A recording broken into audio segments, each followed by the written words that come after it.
بسم اللہ الرحمن الرحیم۔ السلام علیکم۔ روزانہ واقعات سننے کے لیے اس چینل کو سبسکرائب کریں۔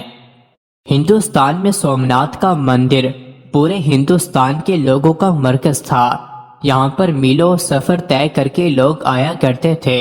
یہاں پر سونے کے بنے ہوئے بت اور مورتیاں بھی نصب کی ہوئی تھیں، اور اس مندر کی خاص بات مورتی کا ایک خاص جادو تھا، جس کی وجہ سے بڑے بڑے لوگ اس کی طرف متوجہ ہوتے تھے۔ کئی سکھ اور عیسائی بھی اپنا مذہب بدل لیا کرتے تھے، اور سومناتھ کا مندر دیکھ کر لوگ ہندو مت کو قبول کر لیتے، وہ خواہ اپنے مذہب پر کتنے ہی پکے ہوں، مگر اس منظر کو دیکھ کر سجدے میں گر پڑتے۔ اس کے اندر اتنا بڑا کرشمہ اور ایسا غیر فطری نشان تھا کہ انسان حیران رہ جاتا۔ اس میں ایک ایسا بڑا بت تھا جو بغیر کسی سہارے کے ہوا میں معلق تھا، وہ نہ چھت کے ساتھ لگا ہوا تھا اور نہ زمین پر پڑا ہوا تھا، ایک عجیب و غریب کیفیت کے ساتھ ہوا میں لٹکا رہتا تھا۔ لوگ جب وہاں پر آتے تو اس کو دیکھ کر حیران زدہ ہو جاتے۔ پھر ہندو پنڈت خوب کمائی کیا کرتے تھے کہ اس خاص بت کے لیے پیسے دو اور ہیرے جواہرات اس پر چڑھاؤ تو تمہاری تمام مشکلات حل ہو جائیں گی، تمہارے مسائل ختم ہو جائیں گے۔ یہ ایک بہت بڑا دیو ہیکل بت تھا جس کا پیٹ بہت بڑا تھا۔ اس کے منہ کے ذریعے سے ہیرے جواہرات اس کے پیٹ میں ڈالے جاتے تھے۔ پھر جب مندر خالی ہو جاتا تو 2 یا 3 ہفتوں کے بعد اس مورتی کے پیچھے کمر کے راستے سے ایک دروازہ تھا، جس کو کھول کر اس سے سونا چاندی کے زیورات کو نکال لیا جاتا تھا، مگر لوگ یہی سمجھتے تھے کہ ہمارے دیے ہوئے خزانے بھگوان کے پاس پہنچ جاتے ہیں اور بدلے میں بھگوان ہمارے مسائل کو حل کر دیتے ہیں۔ سلطان محمود غزنوی نے اس علاقے کو فتح کیا۔ جب وہ اپنے مفتوحہ علاقے میں سے اس مندر میں پہنچے تو بلا جھجک بتوں کو پاش پاش کرنا شروع کر دیا۔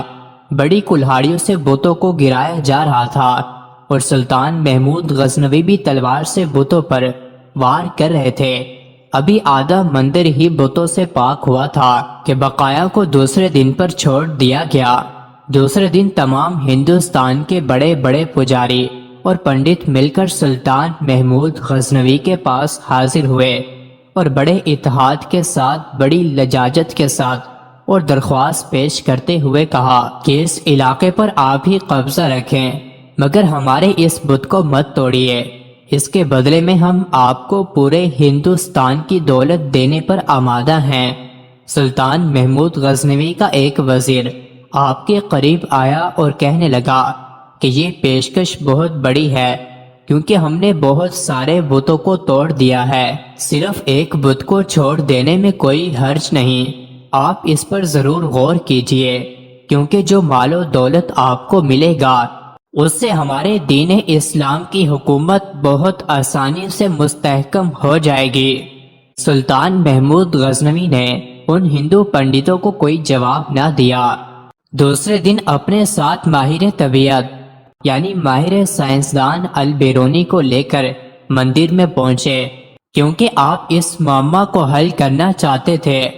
جب آپ وہاں تشریف لے گئے تو بت کو چاروں طرف سے گھوم کر دیکھا، کوئی پتلی چیز یا کوئی بھاری چیز یا کوئی معمولی سا سہارا بھی نظر نہ آیا جس پر بت کو ٹھہرایا گیا ہو یا جس کے ذریعے سے بت کو ہوا میں لٹکایا گیا ہو۔ سلطان بہت حیران ہوئے اور البیرونی کو ذمہ لگایا کہ آپ اس کا معائنہ کریں اور اس کی وجہ ڈھونڈیں کہ اس بت کو ہوا میں کس طرح ٹھہرایا گیا ہے۔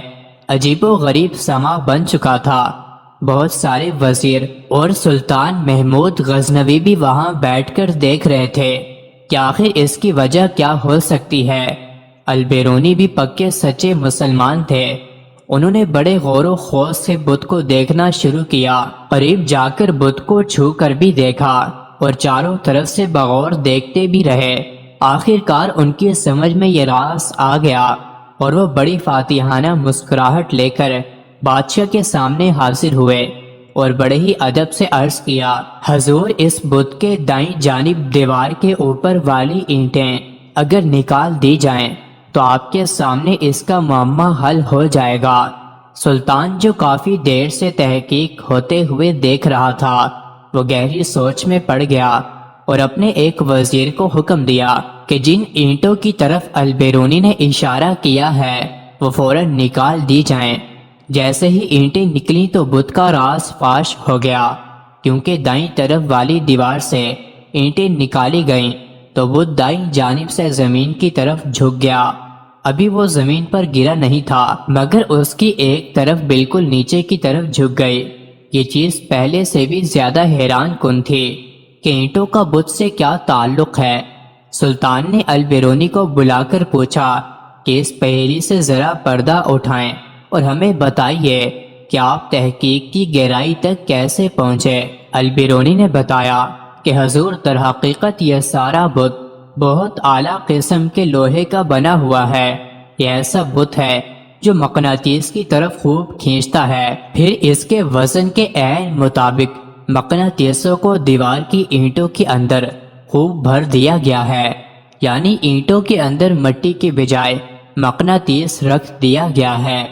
یہ مقناطیس بھی اتنے اعلیٰ قسم کے ہیں کہ یہ پوری طرح اس مورتی کو اپنی طرف کھینچتے رہتے ہیں اور اتنی زور سے کھینچتے رہتے ہیں کہ یہ اپنی جگہ سے حرکت بھی نہیں کرتی، بلکہ انہوں نے بتلایا کہ اس مندر کے اندر ہوا کی آمد و رفت بھی اس طریقے سے ترتیب دی گئی ہے کہ وہ بت کو اوپر کی طرف اٹھائے رکھتی ہے۔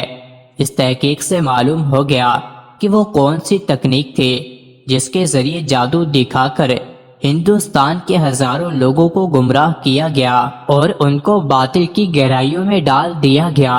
سلطان محمود غزنوی نے اس بت کو توڑ دینے کا حکم دیا اور بڑے بڑے طاقتور سپاہیوں کا ذمہ لگایا کہ وہ اپنی پوری قوت کے ساتھ اس بت کو ٹکڑے ٹکڑے کر دیں، حتیٰ کہ اس کا نام و نشان بھی ختم ہو جائے۔ مزید ایسے ہی ویڈیوز کے لیے چینل کو ضرور سبسکرائب کریں۔